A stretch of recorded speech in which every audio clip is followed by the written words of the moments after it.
दोस्तों, हमारे channel mirror horror story पर आपका स्वागत है, जहां आपको सुनने को मिलेंगी सबसे डरावनी कहानियां।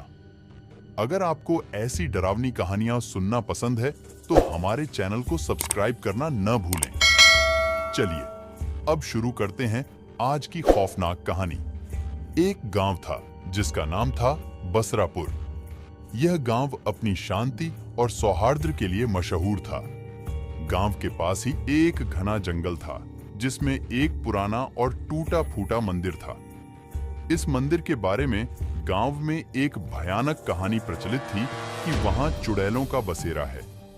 गांव के लोग शाम ढलते ही मंदिर की ओर नहीं जाते थे। कहते हैं कि वहां जाने वाला कभी वापस नहीं आता। इस डरावनी कहानी के बावजूद गांव में एक आदमी था जिसका नाम था राजेश। राजेश बहादुर और तर्कशील व्यक्ति था।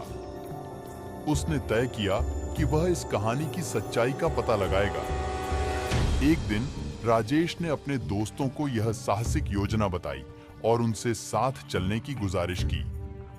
उसके दोस्तों ने उसे पागल कहा और इस खतरनाक यात्रा से मना कर दिया। लेकिन राजेश का हौसला नहीं टूटा। वह अकेला ही उस मंदिर की ओर चल पड़ा। जैसे ही राजेश मंदिर के पास पहुंचा, उसे अजीब अजीब आवाजें सुनाई देने लगी। उसके चारों ओर घना अंधेरा छा गया और हवाएं जोर से चलने लगीं। उसने अपने दिल को मजबूत किया और मंदिर के अंदर जाने का फैसला किया।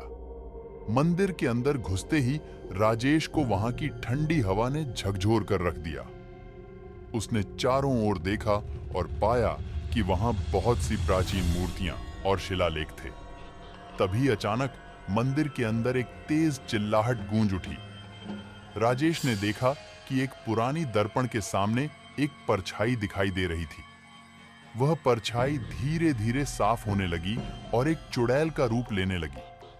चुड़ैल का चेहरा डरावना और भयानक था। उसकी लाल चमकती आंखें और नुकीले दांत राजेश को हिला देने के लिए काफी थे। उसने राजेश को देखा और ठाका लगाया। चुड़ैल ने कहा, तू यहाँ क्यों आया है इंसान? क्या तुझे अपनी जान की परवाह नहीं? राजेश ने अपनी हिम्मत जुटाई और बोला, मैं यहाँ इस गांव को बचाने आया हूँ।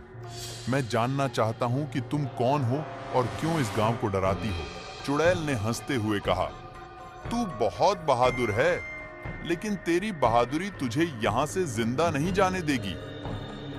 राजेश ने अपनी जेब से एक पुराना ताबीज निकाला जो उसके दादाजी ने उसे दिया था और कहा था कि यह बुरी शक्तियों से बचाता है। उसने ताबीज को चुड़ैल की ओर बढ़ाया और मंत्र पढ़ने लगा। चुड़ैल ने ताबीज की चमकते हुए देखा और डर के मारे चिल्लाने लगी। उसकी शक्ति कम होने लगी और वह धीरे धीरे गायब हो गई। राजेश ने देखा कि मंदिर में अब कोई अजीब आवाजें नहीं आ रही थीं। उसने राहत की सांस ली और मंदिर से बाहर निकल आया। अगली सुबह राजेश ने गांव वालों को पूरी घटना बताई।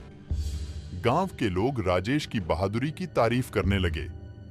अब वह पुराना मंदिर डरावना नहीं रहा और गांव वाले बिना डर के वहां जाने लगे। राजेश की साहसिक कहानी ने गांव वालों को हिम्मत और विश्वास दिलाया और बसरापुर हमेशा के लिए एक खुशहाल और शांतिपूर्ण गांव बन गया। दोस्तों, चैनल पर पहली बार आए हो तो चैनल को सब्सक्राइब करना मत भूलना, क्योंकि हम इसी तरह आपके लिए कहानियां बनाते रहे और आप मजे से सुनते रहे।